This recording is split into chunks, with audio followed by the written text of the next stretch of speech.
तर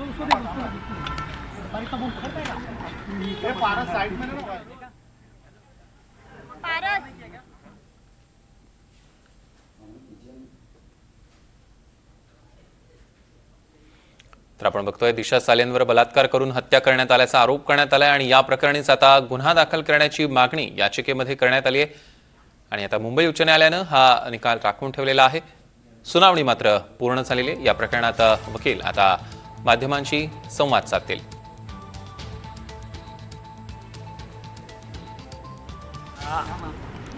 आज काल जी सुनावणी झाली होती त्याचा सेकंड पार्ट आज होता आणि आज सुनावणी संपूर्ण झाली असून न्यायालयानं आदेशासाठी प्रकरण रिझर्व ठेवलं आहे। आता लवकरात लवकर माननीय उच्च न्यायालय आदेश पारित करेल।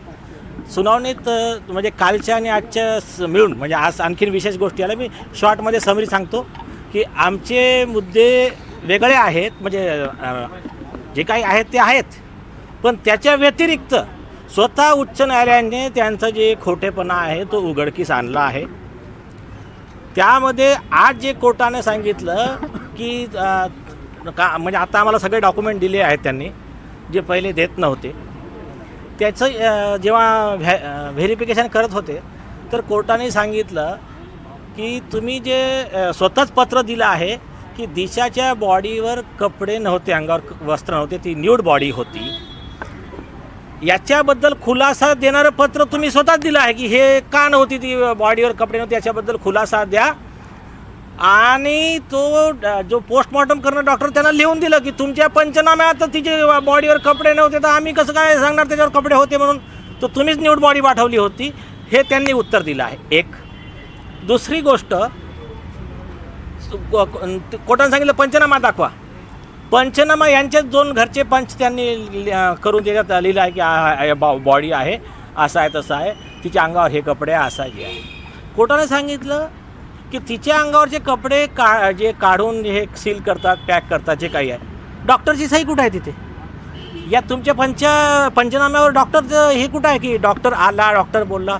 काही नाही, कोर्टाने त्यांना म्हणजे रिलाय काय केलं नाही आहे, तो एक विषय म्हणजे डाऊट क्रिएट केला त्याच्यावर। दुसरं, त्यांनी जेव्हा हे दाखवले फोटो आणि पोस्टमॉर्टम रिपोर्ट जेव्हा वाचायला सुरू केली, कोर्टाने विचारलं तुम्ही म्हणताय की तोंडावर पडली होती, ती तोंडावर पडली, तुम्ही म्हणता दात तुटले आणि होठ तसेच आहे, होठ तसे आहे, हे नाक तसं आहे, हे सगळं फेस तसं आहे आणि दात तुटतात, तर ते पण कोर्टाने त्यांची स्टोरी बिलीव्ह नाही केली आहे। आणि त्यांच्या आणखीन खूप अशा गोष्टी आहे की जसं आज मी पॉईंट आऊट केलं, असं देखील कोर्टाने एक मिनिट मला कंप्लीट करू दे।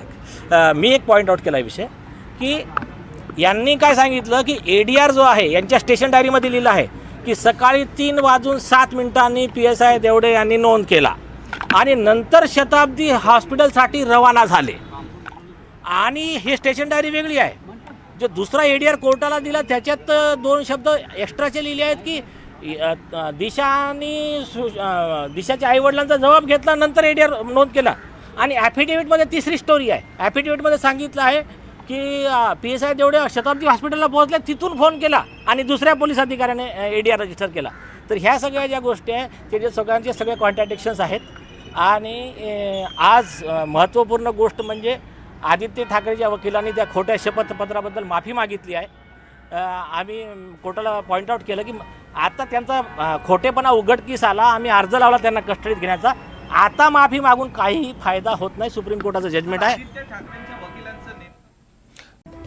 आणि आता सविस्तर बातमीपत्राच्या सुरुवातीला एक मोठी बातमी। दिशा सालेन मृत्यू प्रकरणी मुंबई उच्च न्यायालयात सुरू असलेली सुनावणी पूर्ण झाली आहे आणि या प्रकरणाचा निर्णय उच्च न्यायालयानं राखून ठेवलाय। दिशा सालेनच्या मृत्यू प्रकरणी दिशाच्या वडिलांनी याचिका दाखल केली होती।